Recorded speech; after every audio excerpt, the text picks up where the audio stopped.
Good morning dear student. Mohta महाविद्यालय की home science की ऑनलाइन क्लास में आप सभी का स्वागत है। ये क्लास हमारे बीए पार्ट सेकंड की रहेगी। इसमें आज का टॉपिक जो हमारा है वो है वस्त्रोपयोगी रेशों का वर्गीकरण। पिछली क्लास में हमने पढ़ा था रेशों के बारे में, पढ़ा था कि रेशे क्या होते हैं और उनसे रेशों से वस्त्र बनाने से पहले उनके अंदर गुणों की जांच की जाती है। विभिन्न प्रकार के गुणों की हमने बात की थी लास्ट क्लास में। तो आज की क्लास में हम पढ़ेंगे रेशों का वर्गीकरण। तो रेशों के बारे में आपको बताया था कि जो धागे होते हैं या रेशे हैं, रेशे या तंतु वस्त्र की सबसे छोटी इकाई होती है।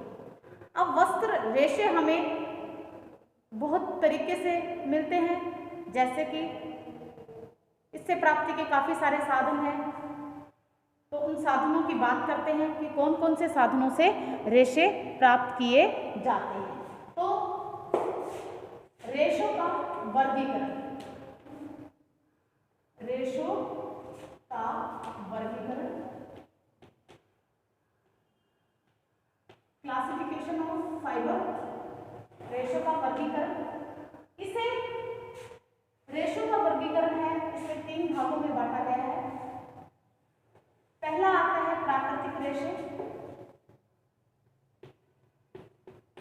यानी कि नेचुरल फाइबर।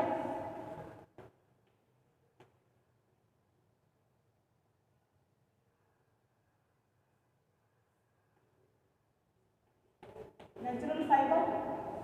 दूसरा आता है कृत्रिम रेशे,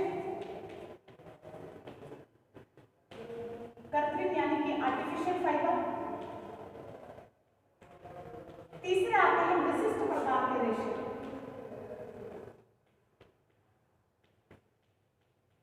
विशिष्ट रेशे। इस प्रकार से रेशों का वर्गीकरण है, इसे 3 भागों में बांटा गया है। प्राकृतिक रेशे, कृत्रिम रेशे और ये हो गए हमारे विशिष्ट यानी कि स्पेशल फाइबर। प्राकृतिक रेशे नेचुरल फाइबर है, वो हमें प्रकृति से 3 तरीकों से प्राप्त होते हैं, 3 सोर्सेज से प्राप्त होते हैं। और 3 सोर्सेज कौन कौन से हैं उनकी बात करते हैं। सबसे पहले प्राकृतिक रेशे हैं वो हमें वनस्पति जगत से प्राप्त होते हैं। इन्हें कहते हैं वानस्पतिक रेशे, वेजिटेटिव फाइबर वानस्पतिक रेशे हैं। दूसरे हैं हमारे प्राणिज रेशे, प्राणिज रेशे। तीसरे हमारे जो रेशे हैं वो है खनिज रेशे यानी मिनरल फाइबर, खनिज रेशे। इस प्रकार से प्राकृतिक रेशे हमें 3 जगह से प्राप्त होते हैं, वानस्पतिक, प्राणी जगत से और खनिज जगत से रेशे प्राप्त किए जाते हैं। वानस्पतिक रेशे कौन से होते हैं जो कि हमें मुख्यतः ये हमारे 2 भागों में ही रेशों का वर्गीकरण है, प्राकृतिक रेशे और कृत्रिम रेशे। तो इनको हमारा मेन है विशिष्ट रेशे हैं, इनको ये अलग कैटेगरी है, इन्हीं से मिलकर इस कैटेगरी को विशिष्ट रेशों को बनाए गए हैं। प्राकृतिक रेशे, वानस्पतिक रेशे कौन से होते हैं जो कि हमें वेजिटेटिव फाइबर कहते हैं, जो वनस्पति से हमें प्राप्त होते हैं, उन्हें वनस्पति रेशे कहा जाता है। वे रेशे जो वनस्पति जगत से प्राप्त होते हैं वो वानस्पतिक रेशे कहलाते हैं। इसके लिए इन रेशों का उद्गम है वो पेड़ पौधों से होता है, पेड़ पौधों से ये हमें प्राप्त होते हैं। कुछ पेड़ पौधों से नरम तो कुछ क्या कठोर रेशे प्राप्त होते हैं। कुछ रेशे ऐसे होते हैं जिनसे कपड़े बनाए जाते हैं, जिनकी मौलिक संरचना है वो, परंतु इन सभी रेशों की जो मौलिक संरचना है वानस्पतिक रेशों की वो सेलुलोजिक होती है। सेलुलोजिक पौधों के कोशिकाओं का मुख्य भाग होता है जो सेलुलोज होता है। सेलुलोज में कार्बन होता है, इसके जो कंपोजिशन होता है उसमें हाइड्रोजन होता है और ऑक्सीजन पाया जाता है। सेलुलोज पेड़ पौधों से प्राप्त स्रोत के आधार पर इनके रेशों का नामकरण भी किया गया है। जैसे कि वानस्पतिक रेशे हैं तो वानस्पतिक रेशों के सबसे पहले बीज बीज वाले रेशे। बीज वाले रेशे, बीज वाले रेशे दो होते हैं। एक होता है कपास, दूसरा होता है काकोट। दूसरा जो रेशा है वो काकोट है, कपास और काकोट, ये हमें बीज से प्राप्त होने वाले रेशे हैं। दूसरे हैं हमारे तने से प्राप्त होने वाले रेशे। तने से प्राप्त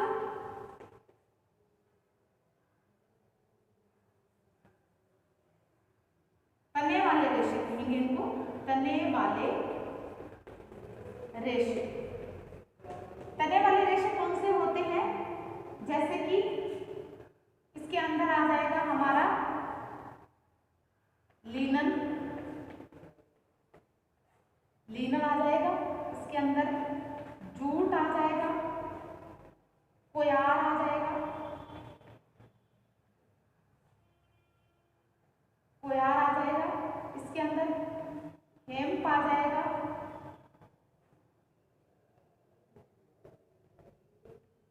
हेम्प हो गया। ये हमारे जो रेशे हैं वो हमें तने से प्राप्त होते हैं। रेमी है इसके अंदर, रेमी, सन,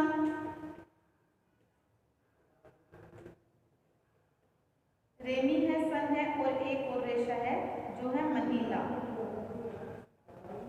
ये हमें वानस्पतिक जगत से मिलते हैं। प्राणी जगत से दो प्रकार के रेशे मिलते हैं, एक है ऊन और दूसरा है इसके अंदर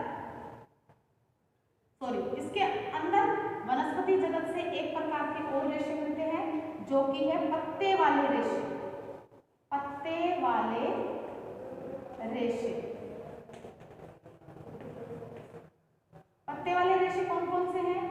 पत्ते वाले रेशे की बात करें तो ये है पीना और सीसल।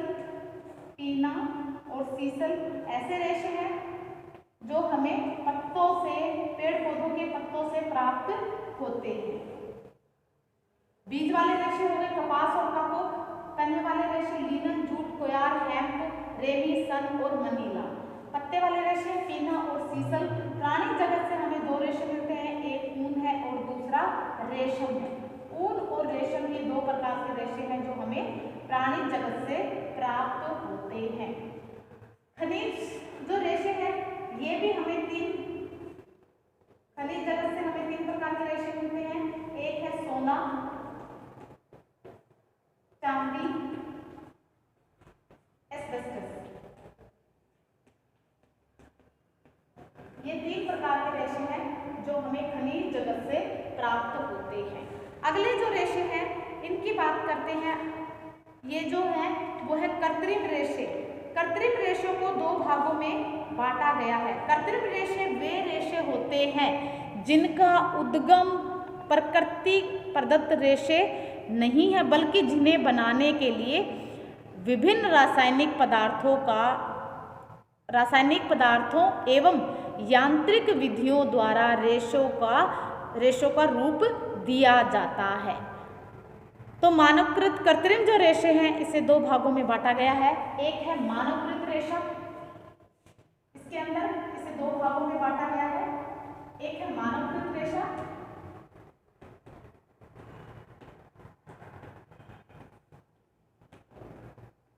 और दूसरा है इसके अंदर संश्लेषित रेशे।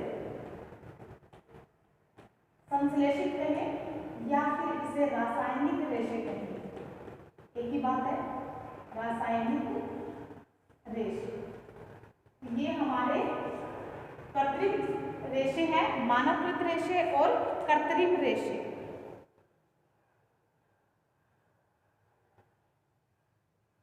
इस जो कृत्रिम रेशा है मानवकृत रेशा है जिसके अंतर्गत एक ही रेशा आता है। मानवकृत रेशों का सामूहिक जो नाम है वो है रेयोन।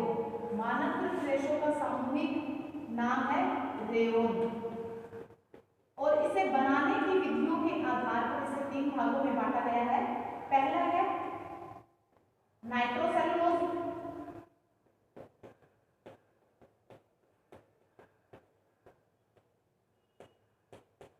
नाइट्रोसेल्यूलोज, दूसरा है क्विप्रामोनियम,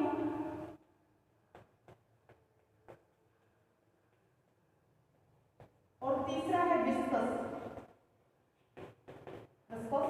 ये 3 प्रकार के रेयन को 3 भागों में बनाने की विधि के आधार पर इसे 3 भागों में बांटा गया है, नाइट्रोसेल्यूलोज, क्विप्रामोनियम और विस्कस।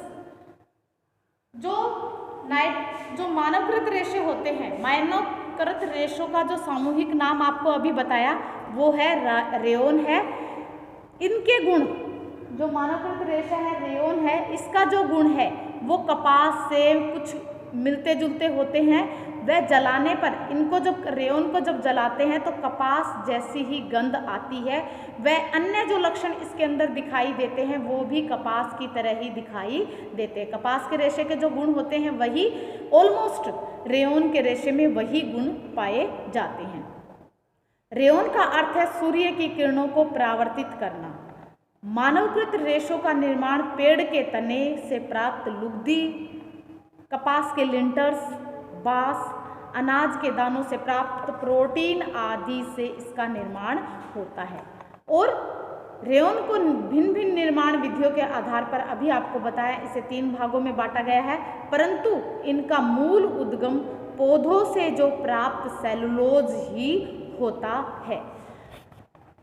अब जो संश्लेषित रेशे है या रासायनिक रेशे हैं, संश्लेषित रेशों का निर्माण विभिन्न रासायनिक तत्वों के सम्मिश्रण से विभिन्न विधियों द्वारा तैयार किया जाता है।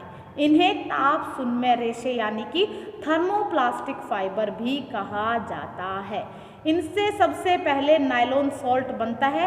इसके पश्चात इससे फ्लैक्स के रूप में परिवर्तित किया जाता है और इनको पिघलाकर इच्छा अनुसार छिद्र वाले स्पिनरेट के छिद्रों से इनको निकाला जाता है और इसके बाद इनसे जो रेशे बनते हैं, इनसे रेशे जो प्राप्त होते हैं, उनसे सुंदर सुंदर वस्त्र बनाए जाता है। संश्लेषित जो रेशे हैं उसके अंदर काफ़ी सारे रेशे आते हैं, जैसे कि सबसे पहले संश्लेषित रेशों के अंदर आएगा हमारा नायलॉन है, पॉलिएस्टर है, ये नायलॉन है, डेक्रोन है, इसके अंदर नायलॉन,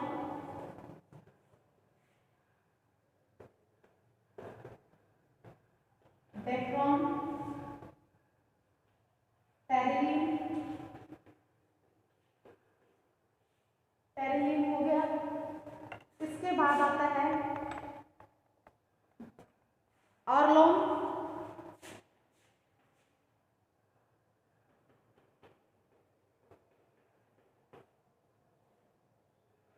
ऑर्लोन हो गया। ऑर्लोन के बाद काफी सारे रेशे हैं इसके अंदर, जेफ्रॉन है, जेफ्रॉन रेशा आता है और इसके अंदर आते हैं, इसे क्रेशलोन हो गया,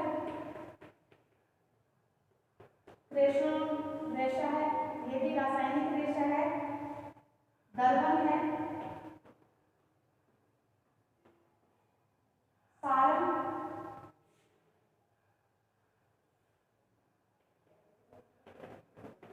सारन रेशे है।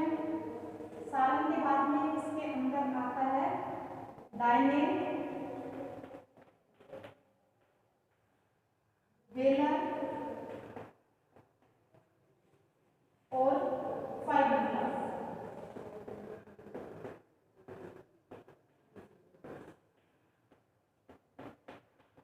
ये हमारे सिंथेटिक रेशों के, कृत्रिम रेशों के, सिंथेटिक जो रेशे हैं रासायनिक रेशे के अंदर आते हैं ये विभिन्न प्रकार के रेशे। और विशिष्ट फाइबर है, इन्हीं के आधार पर एक कैटेगरी और बनाई गई है जिन्हें क्या कहा गया है, विशिष्ट। उपरोक्त सभी प्रकार के रेशों के अतिरिक्त कुछ अन्य प्रकार के रेशे हैं जिनका उपयोग वस्त्र निर्माण के लिए किया जाता है, जैसे कि विशिष्ट बाल वाले रेशे, मिश्रित रेशे और इसके अंदर आ जाएगा परिवर्तित रेशे। 3 भागों में बांटा है इसे, विशिष्ट बाल वाले रेशे, दूसरे हो जाएंगे इसके मिश्रित रेशे,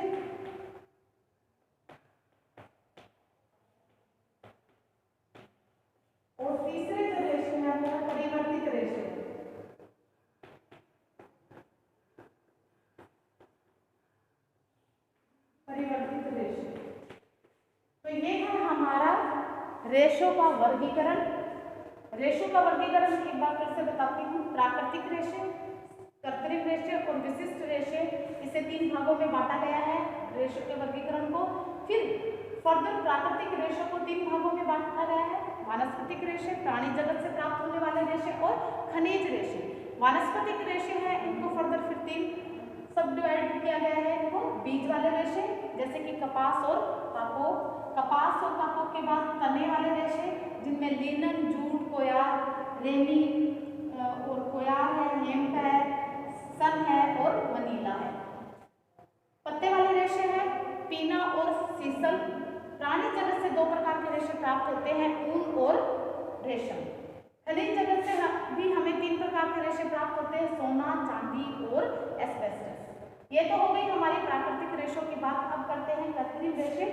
कृत्रिम रेशे को 2 भागों में बांटा गया है, मानवकृत रेशे और संश्लेषित या रासायनिक रेशे। मानवकृत रेशे का एक मिला जुला नाम है रेयोन।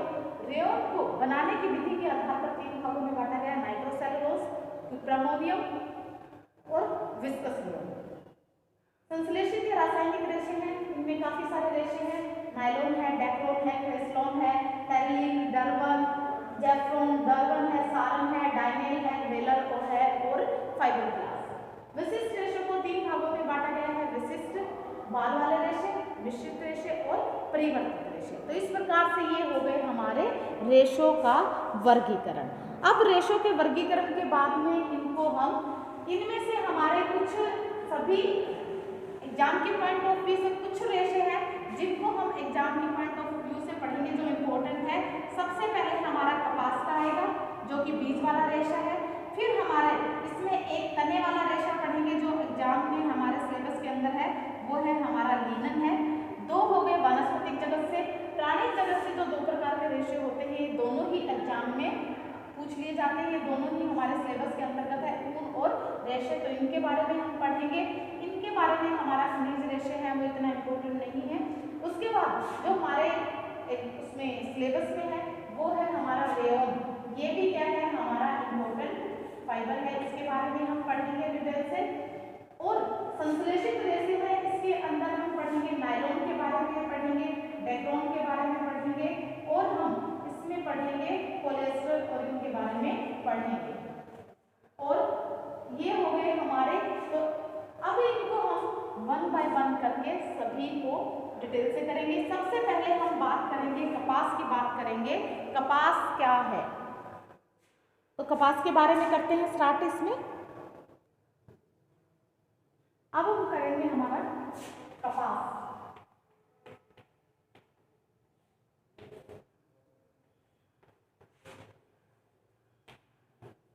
कॉटन, कपास को कॉटन कहते हैं। कपास के रेशे का जो मूल उद्गम है, उद्गम स्थान है, वो भारत को माना जाता है। भारत को, इसलिए भारत को कपास का जन्मदाता कहा जाता है क्योंकि भारत में ही प्राचीन काल से ही कपास का उपयोग वस्त्र बनाने के रूप में किया जा रहा है। तो कपास को, भारत को क्या कहा जाता है, कपास का, भारत क्या है, कपास का जन्मदाता कहा जाता है क्योंकि इसका उद्गम, इसका जो है उद्गम है वो इंडिया में हुआ है, यानी हमारे भारत में हुआ है। अब इसका जो प्रोडक्शन है, यानी इसका जो उत्पादन है वो सबसे ज़्यादा कहाँ होता है, इसका जो सबसे ज़्यादा प्रोडक्शन है वो अमेरिका में होता है। और पहले नंबर पर फर्स्ट जो प्रोड्यूसर है, फर्स्ट नंबर पे जो प्रोड्यूसर है, उत्पादन है, वो अमेरिका में इसका सबसे ज़्यादा उत्पादन किया जाता है। और हमारे जो भारत का है, भारत का स्थान है वो दूसरे नंबर पर है कॉटन के उत्पादन में। तो प्रोडक्शन की अगर बात करते हैं तो अमेरिका में फर्स्ट सबसे बड़ा प्रोड्यूसर है, सबसे बड़ा उत्पादक है वो अमेरिका है, और उसके बाद हमारे भारत का नंबर आता है। तो भारत इसका सेकंड लार्जेस्ट प्रोड्यूसर है। अब इसके बाद में हम बात करते हैं कि कपास क्या है, एक बीज वाला रेशा है, ये एक बीज वाला रेशा है। रेशों के वर्गीकरण में आपको बताया बीज वाला रेशा है, क्योंकि यह बीज के चारों तरफ लगा हुआ लिपटा हुआ रहता है। बीज जो होता है, कपास का जो बीज होता है, उसके चारों तरफ कोटल लिपटी हुई होती है। तो ये हो गया बीज वाला रेशा। अब इसमें हम पढ़ेंगे कपास के बारे में, कपास की प्रोडक्शन, उसका निर्माण पढ़ेंगे, सूती वस्त्रों की निर्माण प्रक्रिया। ये तो इसका इंट्रोडक्शन की बात हो गई। सबसे ज्यादा जो रेशा प्रयोग में लाया जाता है वो है कपास, यानी वस्त्र बनाने में सबसे ज्यादा कपास का यूज किया जाता है, कपास का प्रयोग किया जाता है। तो अब हम पढ़ेंगे कि कपास से वस्त्रों का, सूती वस्त्रों का निर्माण किस प्रकार से किया जाता है। सूती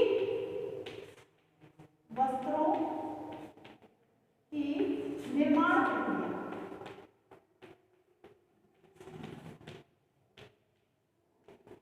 सूती वस्त्रों की निर्माण प्रक्रिया की बात करते हैं तो सबसे पहले सूती वस्त्रों के निर्माण के लिए इसमें कपास के रेशों से पहले सूत तैयार किए जाते हैं, उसके पश्चात सूत से बुनकर वस्त्र तैयार किए जाते हैं। परंतु वस्त्र तैयार करने के लिए कपास के रेशों को विभिन्न प्रकार की प्रक्रियाओं से गुजरना पड़ता है। तो उन प्रक्रियाओं की बात करते हैं कि वो प्रक्रिया किस प्रकार की होती है। सबसे पहले जो प्रक्रिया आती है, इसके अंदर आती है कोए को एकत्रित करना।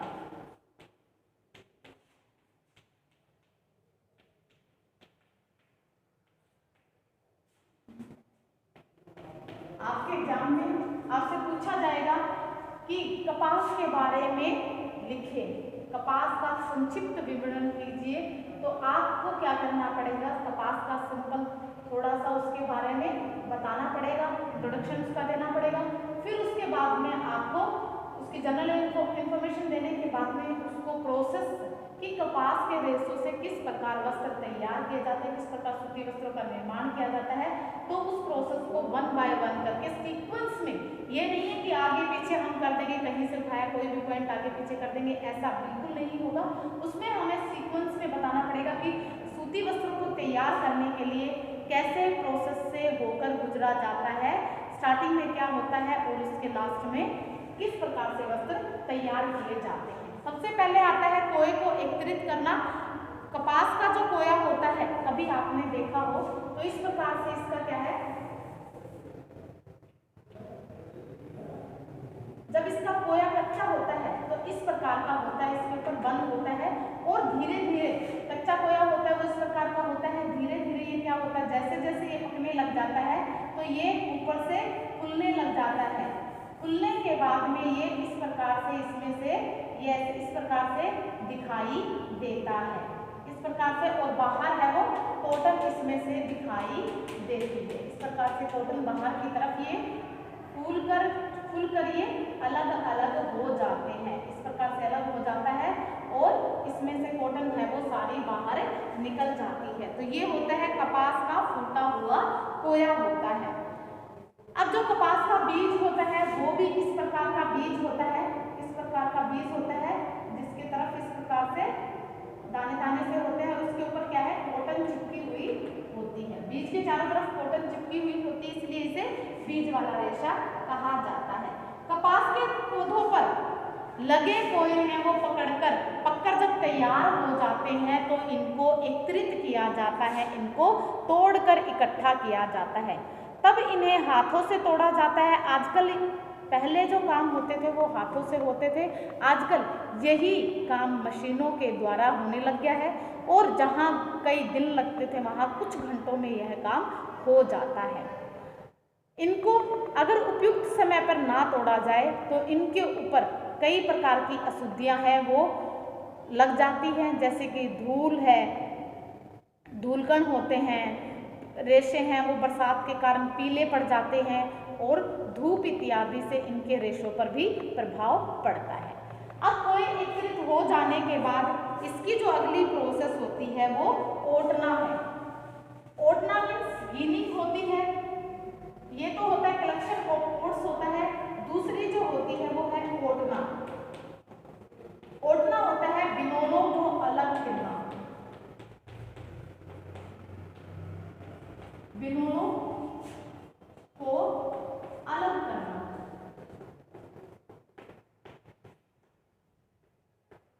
ओटना है वो बिनोलों को अलग करने को कहा जाता है। तो बिनोलों को किस प्रकार से अलग किया जाता है? बीजों से रेशों को अलग करना ओटना कहलाता है, गिनिंग कहलाती है। गिनिंग में क्या किया जाता है? इसमें कपास के कोय में बीज व रेशे दोनों ही उपस्थित होते हैं, अतः इन्हें ओटा जाता है।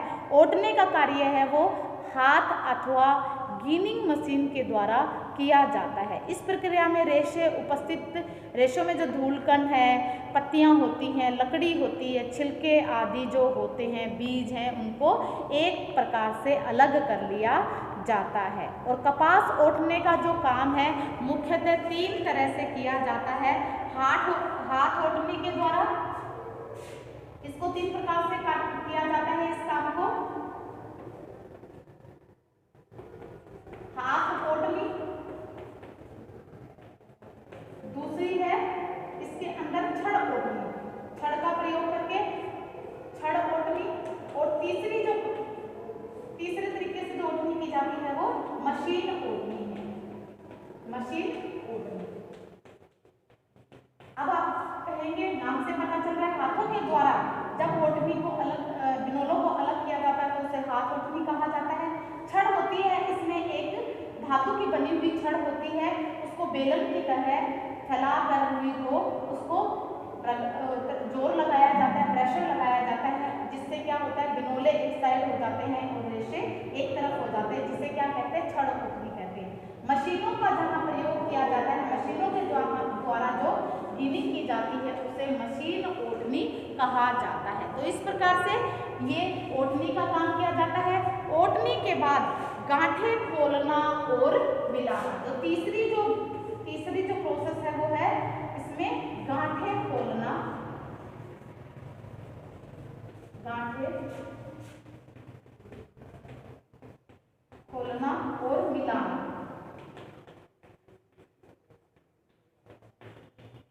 अब गिनिंग के बाद क्या किया जाता है? बिनोलों को अलग करके और रेशों को अलग करके इनकी गांठें बना ली जाती है और इन गांठों को दूसरे स्थान पर ले जाया जाता है जहां पर इसकी अगली प्रोसेस होती है। उन गांठों को खोलकर आपस में सभी रेशे जो होते हैं उनको, गांठों को खोलकर आपस में मिलाया जाता है। क्यों मिलाया जाता है? क्योंकि कुछ, जैसे कि मान लो आपने कपास को तोड़ रहे हैं, तोड़ते टाइम कुछ हमने जैसे कि आज तोड़ ली, कल तोड़ ली, परसों तोड़ ली थी। अब जैसे कि आज कुछ बरसात हो गई है तो बरसात के कारण हम 1-2 दिन रुकना पड़ेगा क्योंकि गिल्ली होती है। तो उसके बाद 2-3 दिन के बाद में जब उसको फिर उससे तोड़ते हैं तो जो पहले वाली जो रेशा था और अब वाले जो बरसात के बाद में जो रेशा है उन दोनों में डिफरेंस मिलेगा। क्या डिफरेंस मिलेगा? क्योंकि बरसात के बाद क्या है उनमें पानी लग जाता है और पानी लगने के कारण क्या उनमें धूल मिट्टी वगैरह और भी चिपक जाते हैं और धूप के कारण जैसे जैसे धूप आती है तो वो रेशे थोड़े पीले पड़ जाते हैं। तो इसी के कारण क्या है, इसे बाद में इन गांठों को खोलकर आपस में मिलाया जाता है ताकि सभी रेशे आपस में मिल जाए और अच्छे प्रकार के रेशों का निर्माण हो सके। तो ये थी हमारे जो तीसरी प्रोसेस थी, गांठें खोलना और मिलाना। अगली जो इसके अंदर प्रोसेस आती है वो है हमारी धुनाई करना, यानी कि कार्डिंग कहलाती है। अगली जो प्रोसेस है वो है धुनाई। धुनाई या फिर कहें इसको कार्डिंग कहा जाता है, धुनाई को कार्डिंग कहा जाता है। अब आपके एग्जाम में पूछ लिया जाता है कि गिनिंग किसे कहते हैं? गिनिंग या ओटनी किसे कहा जाता है? ये 2-2 नंबर के क्वेश्चन है, इनमें पूछ लिया जाता है 2 नंबर वाले में कि गिनिंग यानी ओटनी किसे कहा जाता है, ओटनी किसे कहते हैं। और फिर ये पूछ लेते हैं कि जैसे कि धुनाई कार्डिंग क्या होती है। तो ये एग्जाम में 2-2 नंबर के क्वेश्चन है उनमें पूछ लिया जाता है। तो तो ये एग्जाम के पॉइंट ऑफ व्यू से इम्पोर्टेंट है। तो आपको 2 नंबर के अकॉर्डिंग आपको 1.5 या 2 लाइनों में आपको बताना पड़ेगा, 2 से 3 लाइनों में आपको बताना पड़ेगा कि धुनाई क्या होती है और ओटनी किसे कहते हैं, गिनिंग किसे कहते हैं। धुनाई का कार्य है वो हाथ और मशीनों के द्वारा किया जाता है। इस प्रक्रिया में रेशे बिल्कुल ही साफ सुथरे होकर लंबे व समानांतर यानी पैरेलल हो जाते हैं, क्योंकि मशीन में कांटेदार हुक लगे होते हैं। मशीन जैसे जैसे घूमती है, घूमने के कारण क्या है, जो कांटे लगे होते हैं उनमें रुई आपस में फंसती जाती है, जिससे रेशे हैं वो खिंचकर समानांतर होते जाते हैं। इन रेशों को फिर क्या किया जाता है, एक बड़ी कीप के द्वारा, फ्लैनल होती है उसके द्वारा इनको निकाला जाता है, जिससे ये दबकर एक गोलाकार पट्टी के रूप में, ऐसे गोलाकार राउंड में बड़ी बड़ी पट्टियाँ हो जाती, गोल गोल काफ़ी मोटी मोटी क्या है, इनसे पट्टियाँ बनकर तैयार हो जाती है। इन गोलाकार जो पट्टियाँ होती हैं इनको कॉर्ड स्लाइवर कहा जाता है, कॉर्ड स्लीवर कहा जाता है। ये जो गोलाकार पट्टियां निकल कर आती हैं इनको कॉर्ड स्लीवर कहा जाता है, स्लाइवर कहा जाता है। अब यह गोलाकार पट्टी कताई हेतु यानी कि स्पिनिंग हेतु तैयार हो जाती है। इस पट्टी से अच्छे किस्म के रेशे बनकर तैयार किए जाते हैं। तो धुनाई के बाद में कौन सी प्रोसेस हमारी होती है, इसके बाद में जो हमारी प्रोसेस है वो है कॉम्बिंग। अगली जो प्रोसेस इसमें की जाती है वो है हमारी 5th जो है वो है कॉम्बिंग यानी कंघी करना, कंघी करना। अब जैसे कि सभी क्या है कंघी करते हैं, क्यों की जाती है कंघी भाई, कंघी रेश आप बालों में कंघी करते हैं, डेली करते हैं, क्यों करते हैं, क्योंकि हमारे जो बाल होते हैं वो उलझ जाते हैं, तो उनमें जो उलझन होती है उनको दूर करने के लिए जब बालों को कंघी की जाती है तो आपने देखा होगा लंबे होते हैं वो बाल, समानांतर हो जाते हैं, उनमें से जो वो गांठें लगी होती है वो निकल जाती हैं और छोटे जो बाल होते हैं वो टूटकर नीचे गिर जाते हैं। तो इस प्रकार से कॉम्बिंग की जाती है। ठीक इसी प्रकार से जैसे बालों में करते हैं वैसे ही रेशों के अंदर भी कॉम्बिंग की प्रोसेस की जाती है। किस लिए करते हैं, कंघी की तरह धातु के बने हुए बड़े बड़े कोन टाइप में होते हैं, उनको क्या किया जाता है, रेशों के बीच में से ऐसे ऐसे निकाला जाता है, कॉम्बिंग की जाती है। जिससे क्या होता है, यह काम मशीनों के द्वारा किया जाता है, तो उससे रेशे हैं वो बड़े रेशे होते हैं, लंबे जो रेशे होते हैं वो अलग हो जाते हैं और छोटे रेशे हैं वो अलग हो जाते हैं। लंबे जो रेशे होते हैं उनसे अच्छी क्वालिटी के वस्त्र बनकर तैयार होते हैं, क्योंकि छोटे जो रेशे होते हैं उनमें गांठें अधिक आ जाती है, तो इसलिए उससे लो क्वालिटी के वस्त्र बनाए जाते हैं या फिर उन्हें दूसरे रेशों के साथ में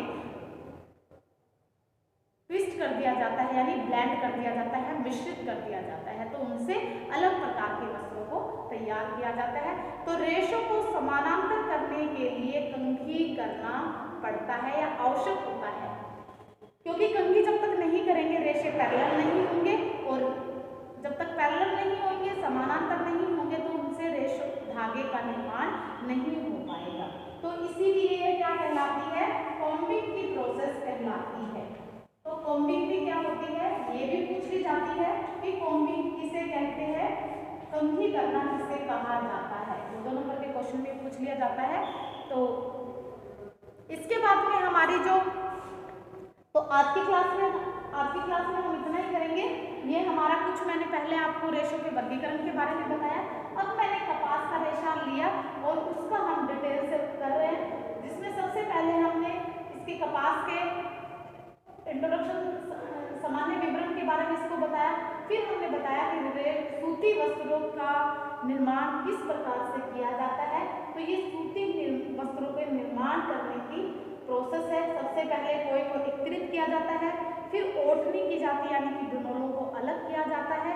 बिनोलों को 3 विधियों के द्वारा, हाथ ओढ़नी के द्वारा, छड़ ओढ़नी के द्वारा और मशीन ओढ़नी के द्वारा इनको अलग किया जाता है। जब ये ओढ़नी का कार्य संपूर्ण हो जाता है तब गांठों को खोला जाता है और आपस में उनको मिलाया जाता है। गांठें खोलने के बाद में कार्डिंग का काम किया जाता है, धुनाई का काम किया जाता है।